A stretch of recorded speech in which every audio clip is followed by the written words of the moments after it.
Hey everyone, I'm Max Dalton, and in this video I'm going to show you how to take apart an Xbox One controller so you can clean it and remove any dirt, grime, or any other objects that may result in your Xbox One controller not working. Nothing is more frustrating than an Xbox One controller that suddenly stops working properly. This could be the result of a fall, it may be the result of a screw getting loose on the inside of the Xbox One controller and wreaking havoc, someone may have spilled something on it that's causing it to stick, or it may just be a buildup of dirt and grime finally taking a toll. The list of potential causes is long. Equally as frustrating, Microsoft doesn't make it easy to take an Xbox One controller apart for cleaning, but it can be done. You'll need a Torx 8 screwdriver and a flathead screwdriver. Now let's walk through the steps to take apart an Xbox One controller. Step 1. Remove the battery cover from the back of your Xbox One controller, and then remove any batteries you have in the device. If you've never taken your Xbox One controller apart before, you'll likely see a sticker covering the bottom part of the bay where the batteries sit. Peel the sticker off of the bottom of the battery bay. This will expose a screw.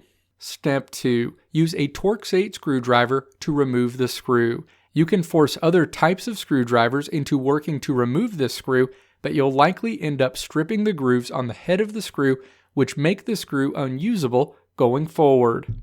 Step 3. Locate the groove that runs along the sides of the controller handles. Insert a flathead screwdriver into the groove and then gently slide the screw around the groove, prying up carefully as you work your way around.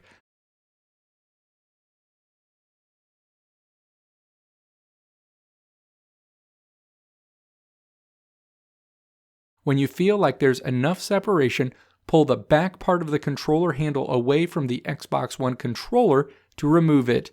Repeat this process to remove the back part of the handle on the other side of the controller.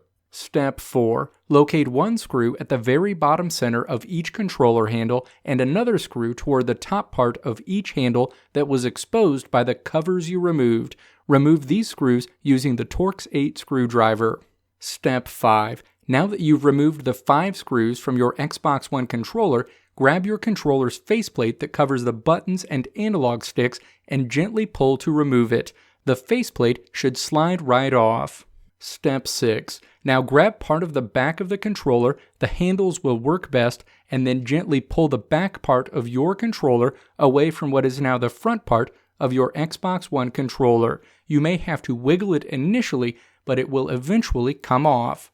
Step 7. Lift and remove the analog sticks. These will likely be sitting very loosely and should come off with no problems. When you set them down, make sure to position them so you know where to put them when you reassemble your Xbox One controller.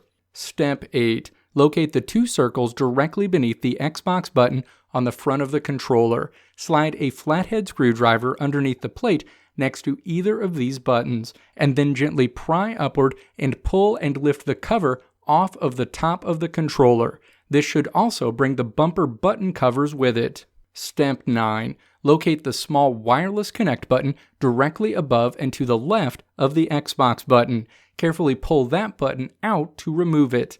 Be careful not to drop it as it's small and could easily get lost. Step 10. Locate the metal circle ring around the D-pad and then locate the 2 hooks at the top of the D-pad the metal ring sits around.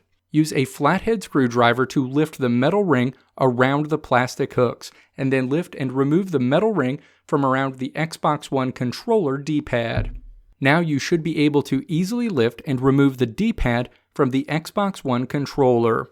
At this point, you've gone as far as you can go without unsoldering wires in order to remove the boards from behind the buttons. You should have enough access to clean any gunk that may be messing with your buttons and remove any dirt and grime that may be hindering the performance of your controller.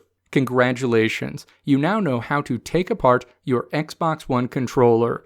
Thanks for watching. Leave your thoughts and questions in the comment section below. If you liked what you saw here, click the video link on the right side of the screen to check out another video, or click the logo on the left side of the screen to subscribe to this channel to see more great videos like this one.